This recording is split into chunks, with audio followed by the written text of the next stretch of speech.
The Bulls have beaten the Glasgow Warriors in the URC semi-final. I've just done my match reaction and now it is time for the player ratings. You guys will probably be missing the player ratings. I probably wasn't going to do player ratings for the entire season because there's just too many games happening every single weekend. But we're back with the player ratings now, and we'll have player ratings from now till the end of the international season, which is at the end of the year, November. So a lot more player ratings to come. And if you've never seen my player ratings before, what I do is I give the players a score between 1 and 10, how I felt they played, and of course you can please let me know what you think of how they played. Give me your player ratings down below in the comments, and I really love the discussions we have in the comments. They're really fun, even if you guys don't agree. Sometimes there's been people that have commented and given very valid reasons for a player rating, and I've had to go and change my player rating for that player because they make such a valid reason. So please give me your player ratings as well down below in the comments, and if you do enjoy the content, please don't forget to like and subscribe to help the channel grow. So starting off with number 1, we have Gerard Steenkamp. I'm going for a 7.5 out of 10. He was really good today, got the better of his opposition number. He was good around the park, made a silly handling error which really stuck out to me because it's a bit of a pet peeve of mine if people do make absolutely blatant handling errors for something easy. But he still had a very good game. I thought he was physical around the park. He probably will get a lot more Springbok caps this year. He's already played a lot of games for the Springboks, probably a lot more than a lot of people think. He's had some very good value there as well. And today, once again, he showed why he is such a top quality prop that just seems like a quiet guy that really gets on with the job and gets the job done. So I've gone for a 7.5 out of 10 for Gerard Steenkamp.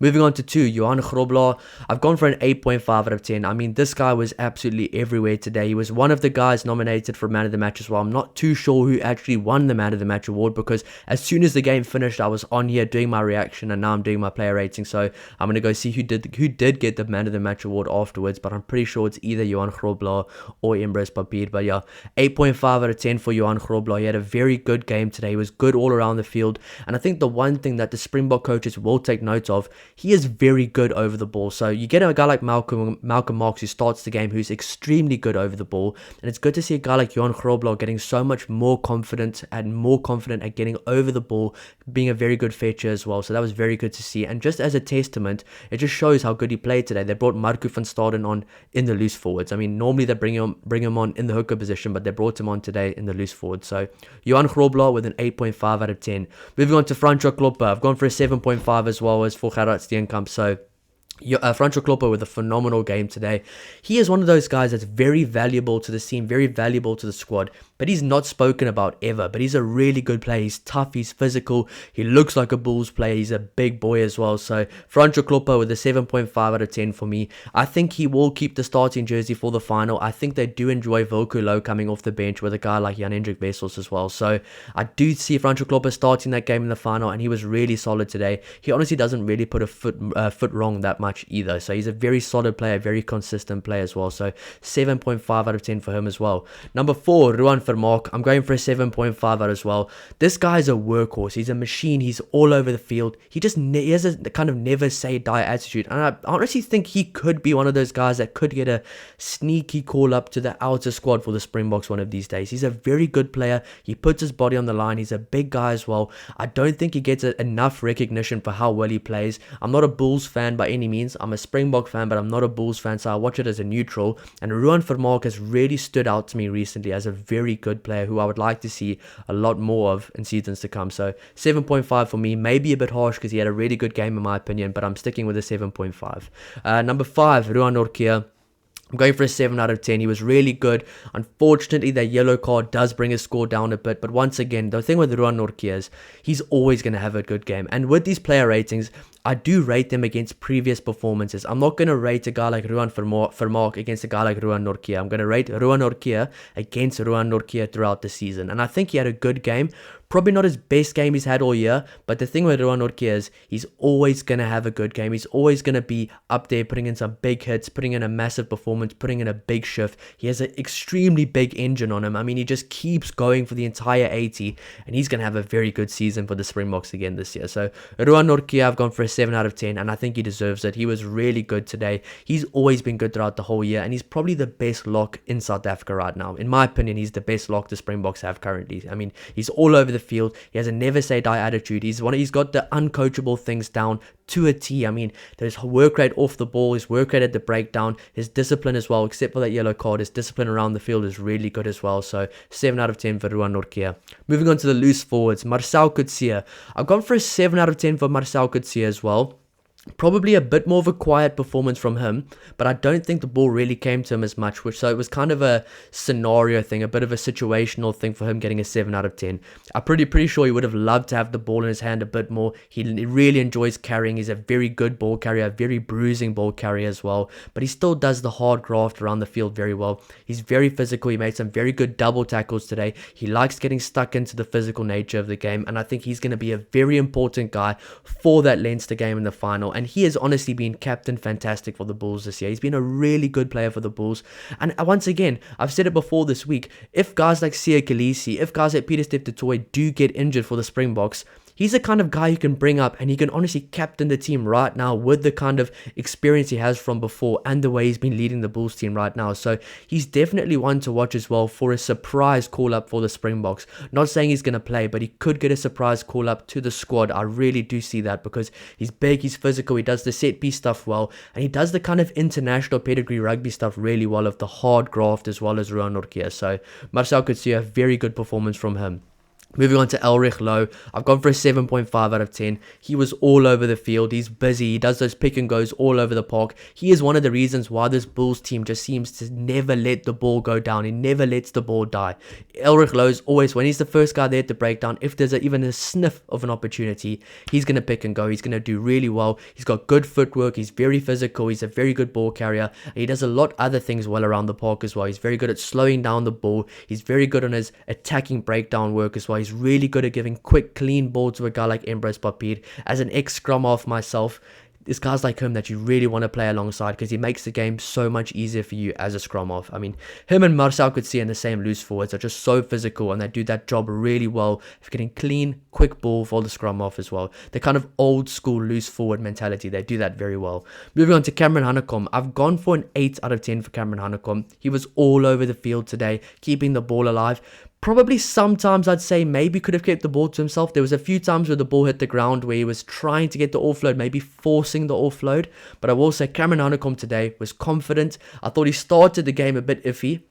I think in the first 5 minutes I was watching him, first 10 minutes I was watching him, he slipped off one tackle, he got the ball stripped from him in one if I'm not mistaken, but other than that, he had a very good game. He was very good ball carrying today. He's extremely explosive, he's extremely athletic, and he links very well with Embrose Papir, which is why if Embrose Papir gets more game time for the Springboks this year, I hope he does. As a Springbok fan, I hope he does. He really has been phenomenal this year. Cameron Hanekom and Embrose Papir could make a very good 8-9 combination, depending on where they play Cameron Hanekom for the Springboks. Will it be in the number 8 jersey? Will it be in the number 6 jersey, which is the number 7 jersey for the rest of World Rugby? So it just depends where the coaches try to play him, but I really do expect to see a lot more of Cameron Hanekom this year in a green jersey. Moving on to Embrose Papir. My player of the match, a phenomenal performance once again. My player of the URC, one of the best players in the world this year. He is playing some incredible rugby.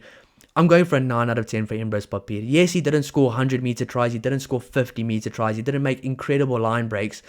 But he did the basics so well today. He got the ball out cleanly. His box kicks were accurate. He had good hang time as box kicks. He had good exit kicks as well. When Andre Pollard got the yellow card in the bin, yes, they did score twice, but managing the exits as his job as a scrum half, he did extremely well. And he's really playing like a very good international scrum half.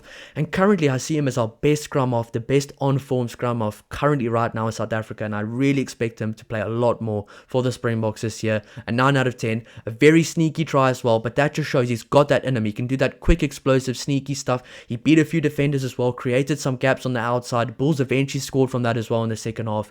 Embrose Papir has been absolutely incredible this year. He's lightning quick. His passing work's been a lot better. His kicking's been a lot better. There isn't a crack in his game. And the one extra thing he did very well today, his defensive work in the outside channels and the covering tackles. Incredible today. It was really good today. A very good performance from him. A 9 out of 10. Moving on to Andre Pollard. I've gone for a 5.5 out of 10. Now, people will probably say I need to make it lower because he missed all those kicks. And if you know me in this channel, I don't normally give guys 3 out of 10s and stuff unless it's absolutely horrendous performances, which I've done before. I've given guys really bad scores before.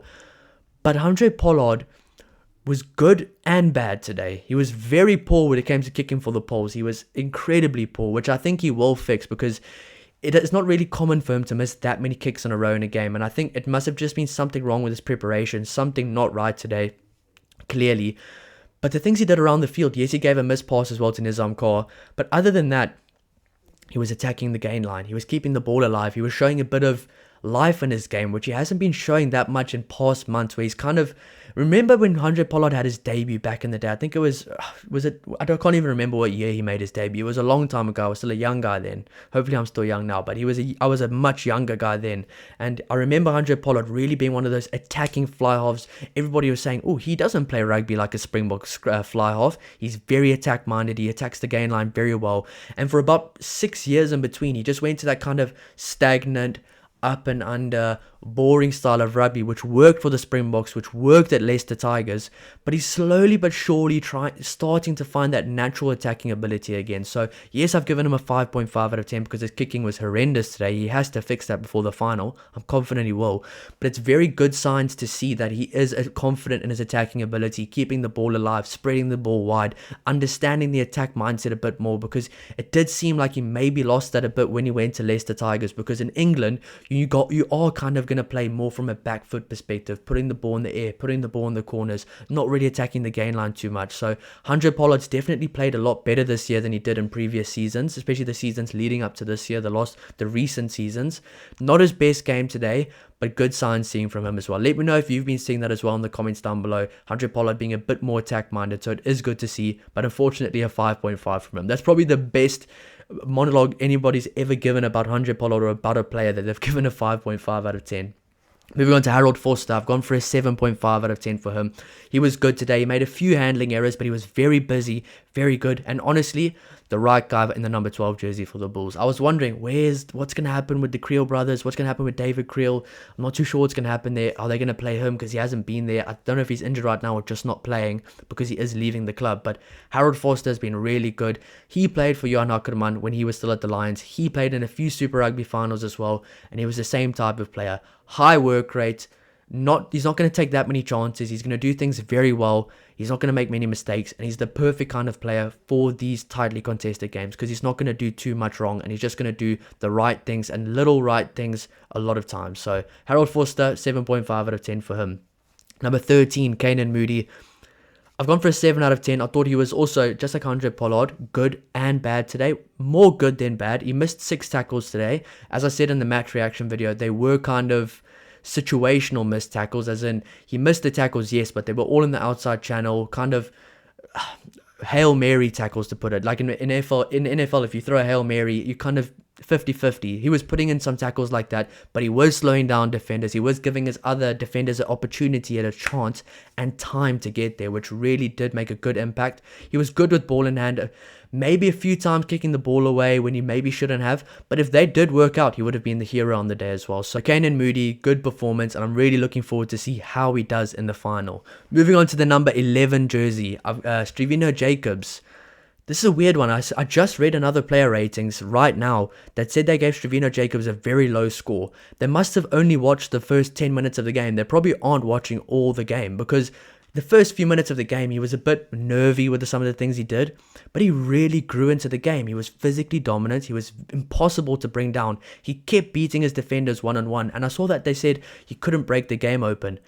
I don't think anybody in the second half could really break the game open today. It was a very tightly contested game. In the first half, tries were scored out the back because the Bulls made probably the wrong decisions on defense in the first half. It wasn't just Strivino Jacobs, it was the entire team. Maybe it makes the wing look bad if there's a 5-on-1 in them. I'm not too sure, but Strivino Jacobs had a really good game in my opinion. I thought he was quite good today, and he honestly really beats his defender one-on-one, and he was very physically dominant. I thought he played a very confident game after the first 10 minutes. Yes, the first 10 minutes were shaky, but thereafter he was much better and playing a lot more like the Strivino Jacobs a lot of South Africans know of, especially from his schoolboy days. Moving on to number 14, Kurtley Arendse. I've gone for a 9 out of 10 for Kurtley Arendse. Here's why. A lot of people will say, why are you giving him a 9 out of 10? He didn't score incredible tries. Curtly Orange is more of a player than just a player that scores incredible tries and sidesteps everybody and makes them look silly. Don't get me wrong, he does that stuff and I absolutely love it when he does that stuff. He glides through teams sometimes, especially when given the opportunity. But Curtly Orange is probably one of the best players in the world at cleaning up rubbish. What I mean by that is when things are going bad for a team on defense, when the momentum is completely against them, when players are pinned back in their corner, and Curtly Orange is part of those guys pinned back in the corner, he always finds a way out. He always finds a way to relieve pressure. And I mean, I'm thinking of multiple times in this game where Glasgow had an overlap. Curtly Orange made the defining tackle. He made the defining turnover. He made the defining read on defense. He made the right call on attack as well to kind of relieve pressure from the Bulls as well. He did the right things and he always does the right things. He got tackled out once, which I'm pretty sure really affected him because after that he was nearly perfect throughout the entire game. But he was good under the high ball. He made good turnovers. He was good on defense. He made good reads. He was good all over the field. So a 9 out of 10 for Curtly Orange, and I hope a lot more people kind of saw his performance for what it is the same way I did, because I was keeping an eye on him. And it just shows why the Springbok coaches love him so much, why he's done so many good things for the Springboks before, and why he's one of the best Springbok wingers of all time now, a World Cup winner as well, been playing for the Springboks for a while and scoring a lot of tries for them while making some really key moments. When a lot of people think of Curtly Orange, they think of the tries he scored at Twickenham against England and stuff and all those amazing tries. The moments I think of is that try-saving tackle on Rico Ioane in the final of the World Cup. The other things he's done as well against France in the quarterfinal. Those are the things I think of, not just him scoring incredible tries. So a 9 out of 10 for Curtly Orange. He was absolutely awesome today. Moving on to number 15, and I will be giving the bench as an entire player rating, so one player rating for the entire bench, but I will be going through the individual performances from the players as well.